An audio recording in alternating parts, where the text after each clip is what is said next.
Speaker, the Albanese Labor government knows the cost of living is front of mind for Australians. It is the #1 issue, and I think we talk about cost of living. That this is about the pressure that are on people. In my electorate, Ismail and Zali told me recently, even with both of them working, nearly all of their income goes to childcare and rent. They budget. They try not to eat out much, but still feel it's impossible to have much left in terms of savings. They also don't see themselves becoming homeowners anytime soon because of that pressure. The overwhelming sense I get from them is a sense of where to go from here. How do we overcome this challenge? So we know, obviously, many people are like Ismail and Zali. We know that the cost of basics are costing more. Australians are walking away from the supermarket with much less for their money. Rising interest rates are making it really harder to pay the mortgage for so many people. And for many renters, the costs are being passed on in the form of increased rent as well. Surging rents have kept many Australians trapped in the rental cycle for prolonged periods. Well, we in the Albanese Labor government are acutely aware of how difficult it is right now for people just to get by. So that's why we're so focused, absolutely focused on doing what we can to relieve that pressure. Now, the government has done a lot so far in the last just less than 2 years of government to relieve that pressure. Let's start with childcare, Deputy Speaker. As many parents know, childcare costs are a significant burden. 96% of Australian families will be better off, however, under Labor's childcare reforms. That's 1.26 million families. That's remarkable. Our cheaper childcare reforms will help families save up to 90% on childcare. Per the 2021 census, in my electorate of Wills, we have roughly 23,000 families that are raising children. Many of these families have told me they directly benefit from Labor's childcare reforms, leaving them with more money to spend on groceries, saving for a house, on activities for the kids. We've also put forward and passed through the reforms on paid parental leave, which will better meet the needs of modern Australian families. From July 1st this year, Deputy Speaker, new parents will be able to use a total of 20 weeks' leave as they choose. That's more flexibility, and parents will be able to share leave with that flexibility.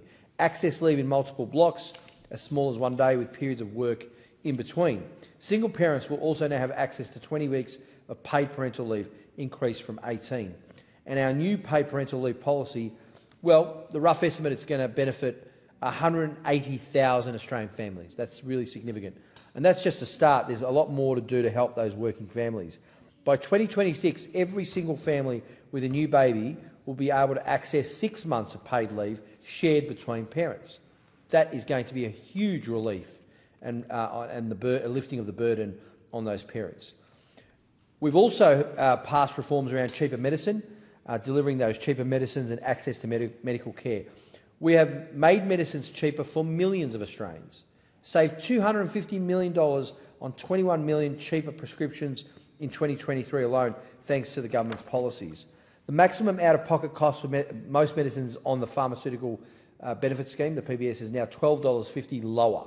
So for families like those in my electorate of Wills who rely on 2 or 3 medications, this can put as much as $450 back into the household budget. Again, real relief for those families. The government is also working to strengthen Medicare and reduce the pressure on our hospitals, which we all know is significant. We've delivered on our commitment to open and operate 58 Medicare urgent care clinics across Australia, making it easier for people to seek urgent care. And I can vouch for them because my mother-in-law had to go and get some stitches taken out in one of them in an emergency after she had a fall. And those urgent care clinics are so important because you can go there at any time of the day or night when you don't want to clog up the hospital system. So really significant. I got to see it firsthand and how important it is. We've increased the Medicare levy low-income threshold for 2023-2024, ensuring people on lower incomes continue to pay less or are exempt from the Medicare levy. We've invested $143.9 million for after-hours primary care through the Primary Health Network's after-hours program and Health Direct.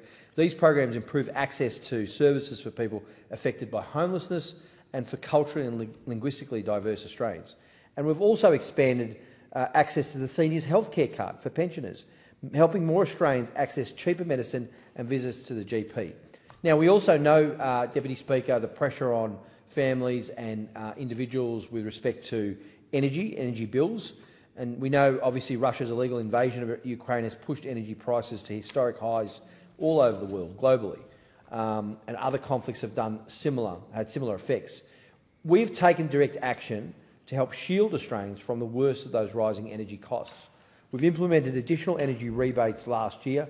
This helped eligible households by up to $500 and small businesses by up to $650. This is money back in the pocket of Australians. It included targeted relief on power bills to households receiving income support, pensioners and Commonwealth Senior Health Card holders, family tax benefit A and B recipients and small business customers.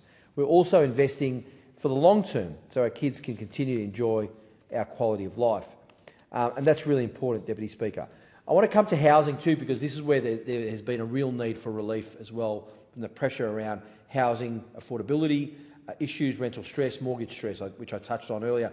The government understands safe and affordable housing is central to the security and the dignity of Australians. It's something I understand personally, as does the Minister for Housing and the Prime Minister. I say the three of us are all houseos. We grew up in housing commissions and we're proud of it. We understand, we understand the fact that there is a transformative power that comes with accessible housing, to have a home and a roof over your head. To many Australians struggling with rising rents, mortgage repayments, many struggling to buy a home, save for a deposit, and many are experiencing homelessness, sadly. That's why this government, the Albanese Labor government, is pursuing an ambitious housing agenda in this place. A $10 billion Housing Australian Future Fund, one of the most significant Australian government investments in housing in generations. I don't have time to go through all the policies, but there are housing policies that are basically aimed at supply, because that is where the solution is. We've committed to building tens of thousands of new social and affordable homes. We've delivered commitments around acute housing needs, including $200 million for the repair and maintenance and improvement of housing in remote Indigenous communities. We're also helping more Australians buy their first home with our Help to Buy scheme. And the government will support, eligible home buyers with an equity of up to 40% for new homes and 30% for existing homes. Now, again, this is about people. I know in my electorate a woman by the name of Sandra. She's in her 50s, and her husband, who's around 60, working full-time, will benefit from our Help to Buy scheme.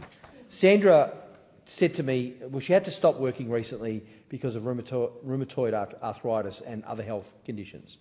Sandra and her husband have never been able to save enough to deposit to buy a home of their own.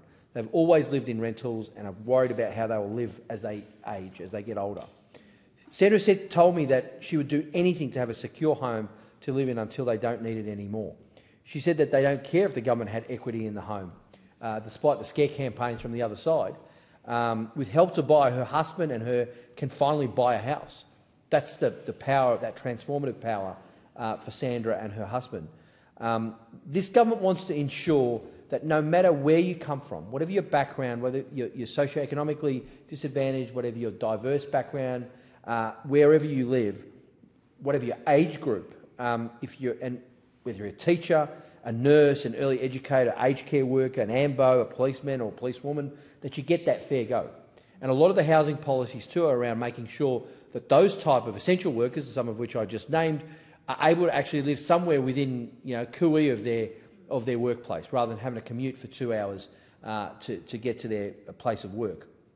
So, Deputy Speaker, we are absolutely committed to providing genuine cost of living relief that does not drive inflation upwards, but it's actually targeted and delivered where it's most needed.